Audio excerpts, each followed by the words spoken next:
ಮಾಜಿ ಮಸಾಲ. ಎಂತ ಅಡಿಗೆಯ ರುಚಿಯಾಗೋ ರಹಸ್ಯವು 20 ರೂಪಾಯಿ. ರಾಜ್ಯ ಕಾಂಗ್ರೆಸ್ ಪಾಳ್ಯದಲ್ಲಿ ಸಂಪುಟ ವಿಸ್ತರಣೆ ಯಾವಾಗ ಅನ್ನುವಂತಹ ಪ್ರಶ್ನೆಗೆ ಬಹುತೇಕ ಸೋಮವಾರ ನೂತನ ಸಚಿವರ ಪ್ರಮಾಣ ವಚನ, ಭಾನುವಾರದ ಸಾಯಂಕಾಲ ಹೊತ್ತಿಗೆ ಹೈಕಮಾಂಡ್ ನಿಂದಲೇ ವರಿಷ್ಠರಿಂದಲೇ ಅಂತಿಮ ಪಟ್ಟಿ ಬೆಂಗಳೂರಿಗೆ ರವಾನೆ ಆಗುತ್ತೆ. ಅಂದ್ರೆ ರಾಜ್ಯ ಕಾಂಗ್ರೆಸ್ ನಾಯಕರಿಗೆ ರವಾನೆ ಮಾಡಲಿದ್ದಾರೆ ಅನ್ನೋದ್ರ ಬಗ್ಗೆ ಡೀಟೇಲ್ ಸಿಗ್ತಾ ಇದೆ. ಎನಿವೆ ಮೂರು ದಿನ ಮುಖ್ಯಮಂತ್ರಿಗಳಿದ್ರು ಕೂಡ ಗ್ರೀನ್ ಸಿಗ್ನಲ್ ಸಿಕ್ಕೇ ಇಲ್ವಂತೆ ಸಂಪುಟ ವಿಸ್ತರಣೆಗೆ. ಯಾಕಂದ್ರೆ 5 ಪಟ್ಟಿ ರಾಹುಲ್ ಗಾಂಧಿ ಅವರ ಮುಂದೆ ಫುಲ್ ಕನ್ಫ್ಯೂಷನ್ ಆಗಿ ಹೋಗಿದಾರಂತೆ. 5 ಪಟ್ಟಿ ಪೈಕಿ ಯಾವ್ದನ್ನ ಫೈನಲ್ ಮಾಡೋದು ಅಂತ. ಡಿಕೆ ಸಂಪುಟಕ್ಕೆ ಇನ್ನೂ ಕೂಡ ಬಂದಿಲ್ಲ ಮುಹೂರ್ತ.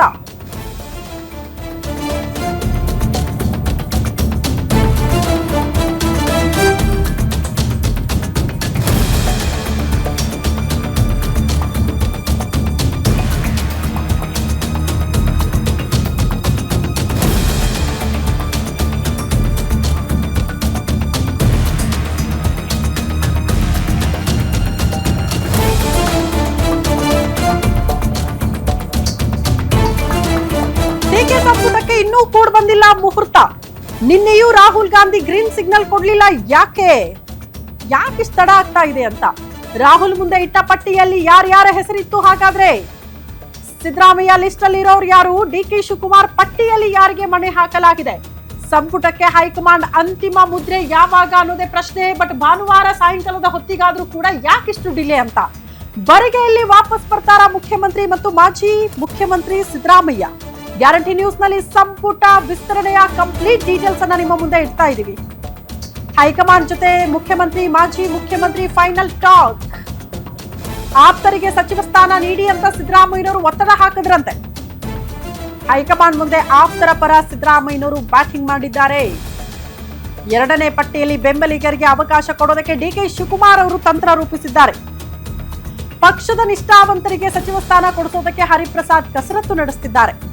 ಒಂದೊಂದು ಲಿಸ್ಟ್ ಕೊಟ್ಟಿರೋ ಖರ್ಗೆ, ಕೆಸಿ ವೇಣುಗೋಪಾಲ್, ಸುರ್ಜೇವಾಲಾ 5 ಪಟ್ಟಿ ನೋಡಿ ರಾಹುಲ್ ಗಾಂಧಿ ಸಿಡಿಮಿಡಿಕೊಂಡಿದ್ದಾರಂತೆ.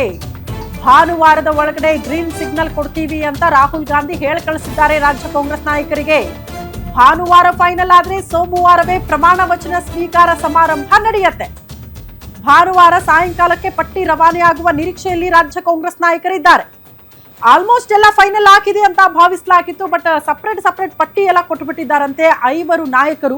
ಹಾಗಾಗಿ ಸ್ವಲ್ಪ ಕಾಲಾವಕಾಶ ಬೇಕು ಅಂತ ರಾಹುಲ್ ಗಾಂಧಿ ಅವರು ಕೇಳಿರೋದ್ರಿಂದ ಭಾನುವಾರದ ತನಕ ಸಚಿವಾಕಾಂಕ್ಷಿಗಳು ಕಾಯ್ಬೇಕು, ಮುಖ್ಯಮಂತ್ರಿಗಳು ಕಾಯಲೇಬೇಕಾದಂತ ಅನಿವಾರ್ಯತೆ ಇದೆ. ಈ ಬಗ್ಗೆ ಮತ್ತಷ್ಟು ಡೀಟೇಲ್ಸ್ ಅನ್ನ ಕೊಡ್ತಾ ಹೋಗ್ತಾರೆ ನಮ್ಮ ಪ್ರತಿನಿಧಿ ದುರ್ಗೇಶ್. ನೇರ ಸಂಪರ್ಕದಲ್ಲಿ ಜಾಯಿನ್ ಆಗ್ತಿದ್ದಾರೆ. ದುರ್ಗೇಶ್, ಸಂಪುಟ ವಿಸ್ತರಣೆ ಸಖತ್ ವಿಳಂಬ ಆಗ್ತಾ ಇದೆ. ಆಡಳಿತಕ್ಕೆ ವೇಗ ಸಿಗಬೇಕು ಅಂದ್ರೆ ಸಂಪುಟ ಫುಲ್ಫಿಲ್ ಆಗಬೇಕು. ಮುಖ್ಯಮಂತ್ರಿಗಳಿಗೆ ಅದೇ ಟೆನ್ಷನ್ ಇರೋದು. ಬಟ್ ಯಾಕಿಷ್ಟು ಡಿಲೇ ಆಗ್ತಾ ಇದೆ? ವರಿಷ್ಠರು ಓಕೆ ಅನ್ನೋದಕ್ಕೆ ಇಷ್ಟು ತಡ ಯಾಕೆ? ಯಾವ ವಿಚಾರ ಇಷ್ಟು ಗೊಂದಲವನ್ನ ಸೃಷ್ಟಿ ಮಾಡ್ತಾ ಇದೆ ಅಂತ? ಎಸ್ ಶ್ರುತಿ, ಸಚಿವ ಸಂಪುಟ ವಿಸ್ತರಣೆಗೆ ಸಾಕಷ್ಟು ಕಸರತ್ತನ್ನು ಡಿ ಕೆ ಶಿವಕುಮಾರ್ ಅವರು ದೆಹಲಿಯಲ್ಲಿ ನಡೆಸ್ತಾ ಇರುವಂಥದ್ದು. ಮತ್ತು ಮಾಜಿ CM Siddaramaiah, D K Shivakumar ಸೇರಿದಂತೆ ಈಗಾಗಲೇ ಹೈಕಮಾಂಡ್ ನಾಯಕರ ಜೊತೆ ಸಭೆಯನ್ನೇನೋ ಆಗಿದೆ. ಆದರೆ ಇಲ್ಲಿಯವರೆಗೂ ಕೂಡ ರಾಹುಲ್ ಗಾಂಧಿ ಅವರು ಈ ಒಂದು ಡಿ ಕೆ ಶಿವಕುಮಾರ್ ಮತ್ತು ಸಿದ್ದರಾಮಯ್ಯ ಕೊಟ್ಟಿರುವಂಥ ಪಟ್ಟಿಗೆ ಗ್ರೀನ್ ಸಿಗ್ನಲನ್ನು ಕೊಡಲಿಲ್ಲ. ಹೀಗಾಗಿ ಇವತ್ತೇ ಒಂದು ಸಚಿವ ಸಂಪುಟದ ರಚನೆಯಾಗಿ ಪ್ರಮಾಣವಚನ ಕಾರ್ಯಕ್ರಮ ಆಗುತ್ತೆ ಅನ್ನೋಂಥ ನಿರೀಕ್ಷೆಯಲ್ಲಿದ್ದಂಥ ಶಾಸಕರಿಗೆ ನಿರಾಸೆಯಾಗಿದೆ. ಕಳೆದ ಹಲವಾರು ದಿನಗಳಿಂದಲೂ ಕೂಡ ಸಚಿವ ಸಂಪುಟ ವಿಸ್ತರಣೆ ಇವತ್ತಾಗುತ್ತೆ, ನಾಳೆ ಆಗುತ್ತೆ ಅನ್ನುವಂಥ ಚರ್ಚೆ ಜೋರಾಗಿತ್ತು. ಆದರೆ ರಾಹುಲ್ ಗಾಂಧಿ ಅವರು ಈ ಒಂದು ನಿನ್ನೆ ನಡೆದಂಥ ಸಭೆಯಲ್ಲಿ ಮಲ್ಲಿಕಾರ್ಜುನ್ ಖರ್ಗೆ ಮತ್ತು ರಾಹುಲ್ ಗಾಂಧಿ ಅವರು ಪ್ರತ್ಯೇಕವಾಗಿ ಸಭೆಯನ್ನು ಮಾಡಿದ್ರು. ಆ ಒಂದು ಪಟ್ಟಿಯನ್ನು ನೋಡಿ ರಾಹುಲ್ ಗಾಂಧಿ ಅವರೇ ಒಂದಿಷ್ಟು ತಳಮಳಗೊಂಡಿದ್ದಾರೆ. ಹೀಗಾಗಿ ಈ ಪಟ್ಟಿಯ ಬಗ್ಗೆ ನಾನು ಕೂಲಂಕುಷವಾಗಿ ಚರ್ಚೆಯನ್ನು ಮಾಡಿ ನಿರ್ಧಾರವನ್ನು ತಿಳಿಸ್ತೇನೆ ಅನ್ನುವ ನಿಟ್ಟಿನಲ್ಲಿ ಈಗ ಹೈಕಮಾಂಡ್ ನಾಯಕರು ರಾಹುಲ್ ಗಾಂಧಿ ಅವರು ಕೂಡ ಮಾಜಿ CM Siddaramaiah, CM D K Shivakumar ಅವರನ್ನು ವಾಪಸ್ ರಾಜ್ಯಕ್ಕೆ ಕಳಿಸಿದ್ದಾರೆ. ಹೀಗಾಗಿ ಇಂದು ನಾಳೆ ಅಂತಿದ್ದಂಥ CM ಡಿ ಕೆ ಶಿವಕುಮಾರ್ ಅವರಿಗೆ ಈಗ ನಿರಾಸೆ ಆಗಿದೆ. ರಾಜ್ಯಕ್ಕೆ ಬರಿಗೈಲಿ ವಾಪಸ್ ಆಗ್ತಿದ್ದಾರೆ.